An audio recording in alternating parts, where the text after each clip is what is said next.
back to Movies on the Brain, where we dive into stories of ambition, innovation, and the pursuit of the American dream. I'm Jason, and today I'm talking about The Founder, the story behind one of the most iconic brands in history. Directed by John Wayne Hancock, The Founder takes us into the world of Ray Kroc and the creation of McDonald's. Starring Michael Keaton, Nick Offerman, and John Carroll Lynch, this film explores the ambition, innovation, and controversial tactics that turn a small burger stand into a global empire. In The Founder, we see how big dreams can come at a cost, and the fine line between persistence and ruthlessness. Let's dive into this fascinating drama and explore the stories of how McDonald's became the empire it is today. The Founder opened in theaters on January 20th, 2017 with a budget of $25 million. In its 15-week theatrical run, it earned $12.7 million domestically and $11.3 million internationally, making a worldwide total of $24.1 million. Its opening weekend saw it earn $3.4 million, finishing number 11 in the box office, behind La La Land, Seeing, Hidden Figures, Triple X, The Return of Xander Cage, and Split, numbers 5 through 1 respectively, with Triple X and Split opening the same weekend. Its final week in theaters saw it earn $2,819, finishing its box office run at number 90.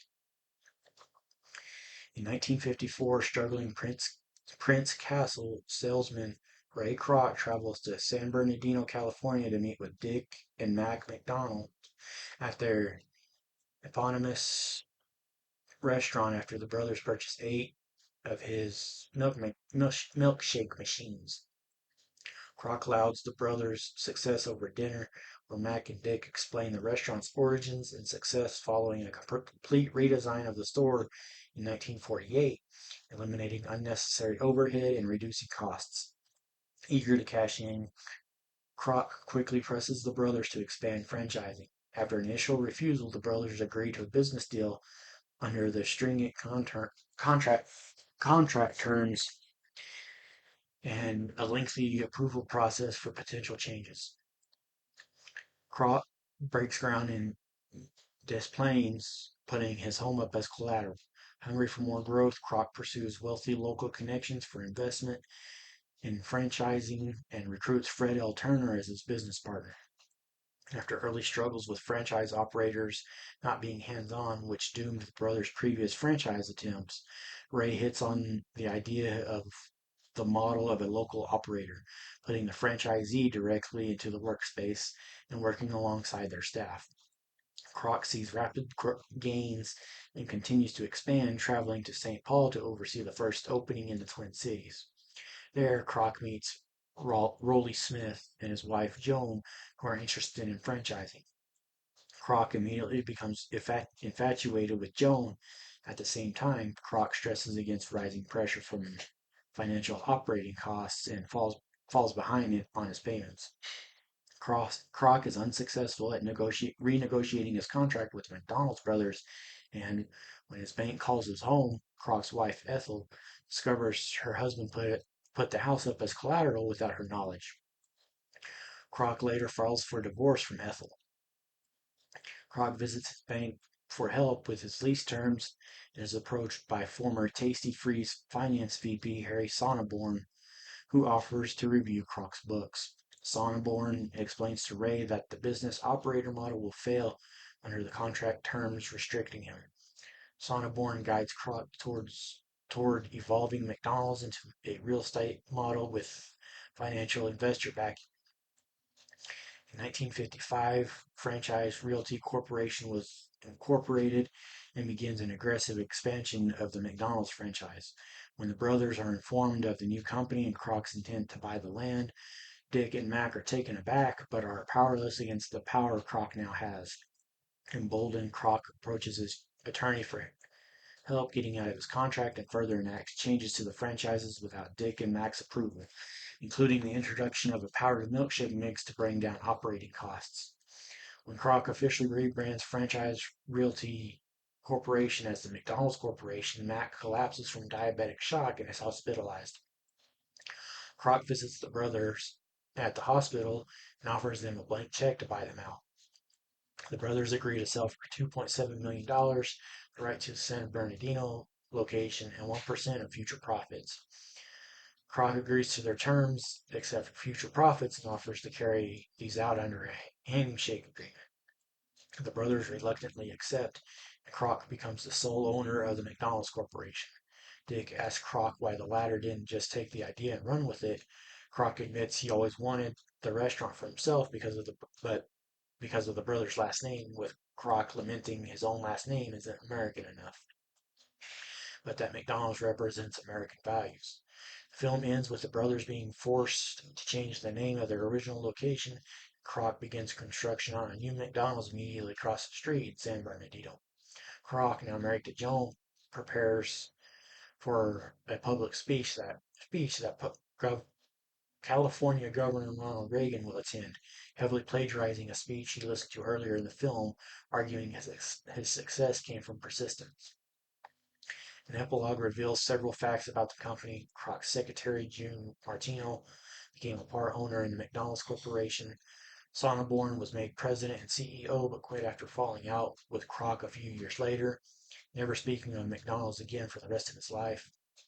Turner succeeded Kroc as senior chairman of the company, expanding the company worldwide. Kroc and Joan remained married until Kroc's death in 1984. Kroc's San Bernardino McDonald's drove the McDonald's brothers' original restaurant out of business in a few years. Kroc did not honor his handshake deal. The McDonald's brothers were never paid their royalties, which would eventually have been over $100 million a year. McDonald's feeds about 1% of the world's population every day. Now let's look at the cast and some of the other roles. Michael Keaton as Ray Kroc. Other roles for Michael Keaton include Hollander in Blindsided, Frank Logan in The Merry Gentleman, and Ray Payton Sr. in Herbie Fully Loaded. Nick Offerman as Richard Dick McDonald.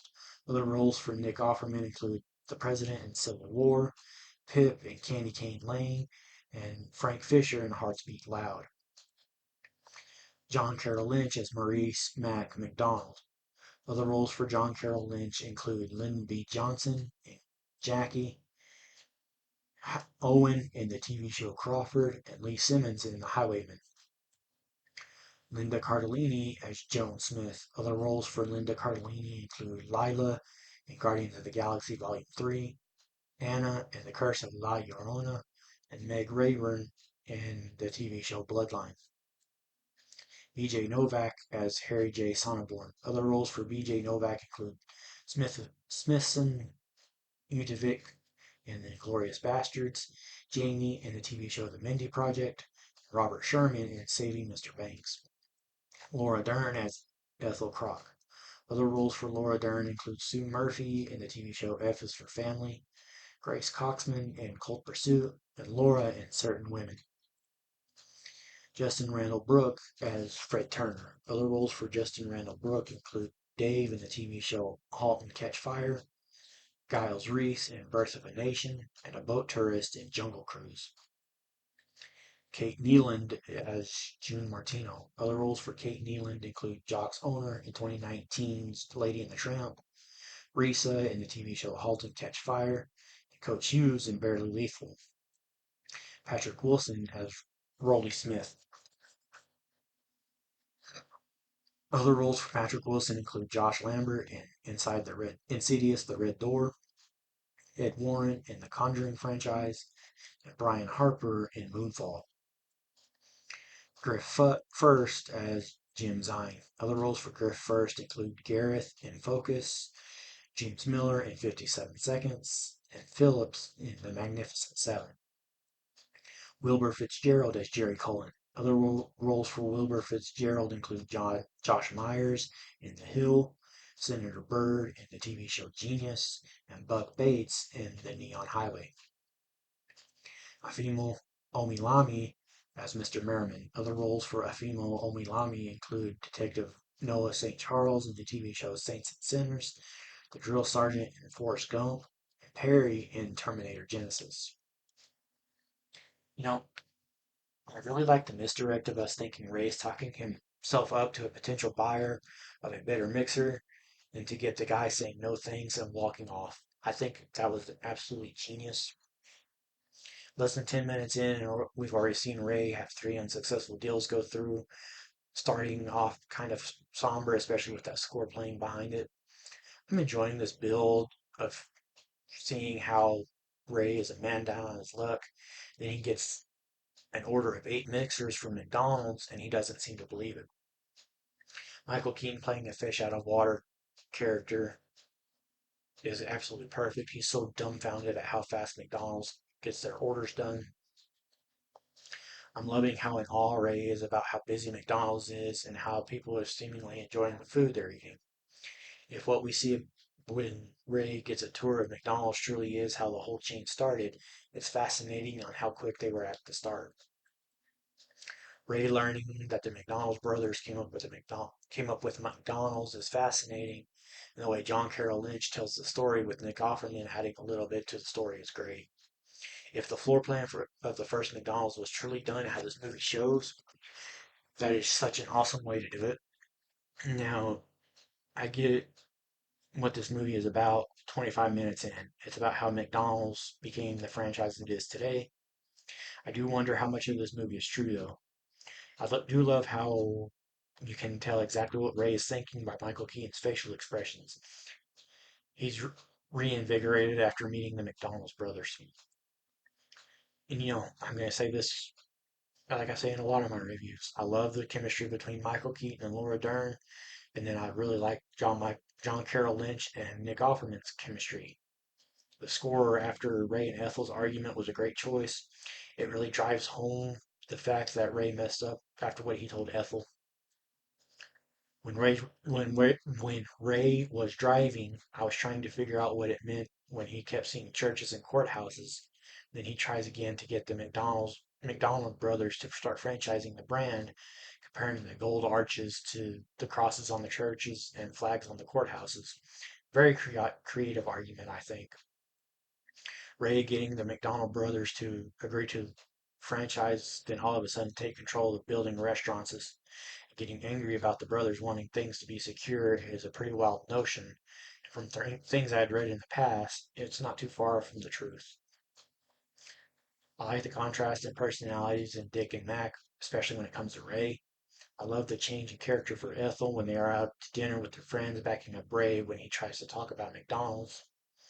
I do like that Ray is trying to stay as faithful to the original McDonald's when he sees other franchises are selling stuff other than burgers, like fried chicken and corn on the cob, both of which sound gross at McDonald's.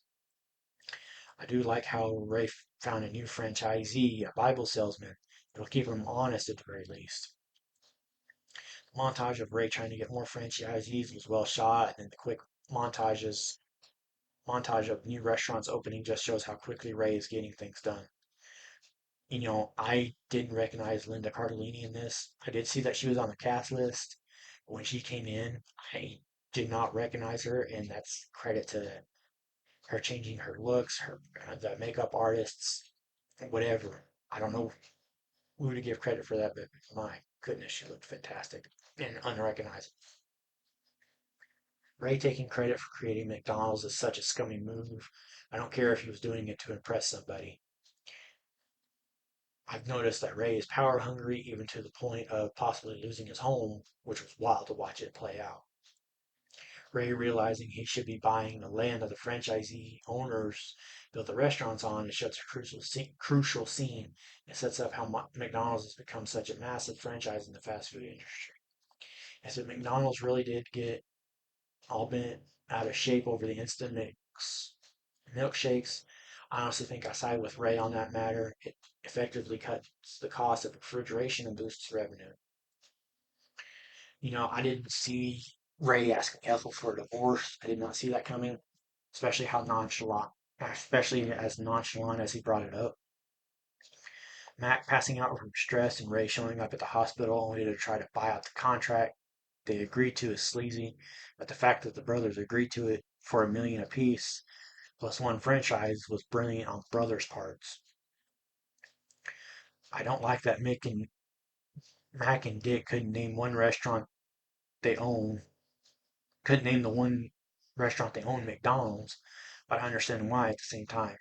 And I had a feeling the reason Ray asked for a divorce was so that he could end up with Joan, which it seems she divorced her husband Wally to do the same.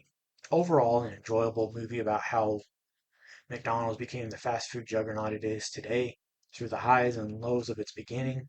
I honestly feel like it's one definitely worth checking out if you haven't already. Now let's look at some fun facts I found out about this. The company Kroc worked for prior to founding McDonald's, Prince Castle, still exists and supplies McDonald's with much of its equipment.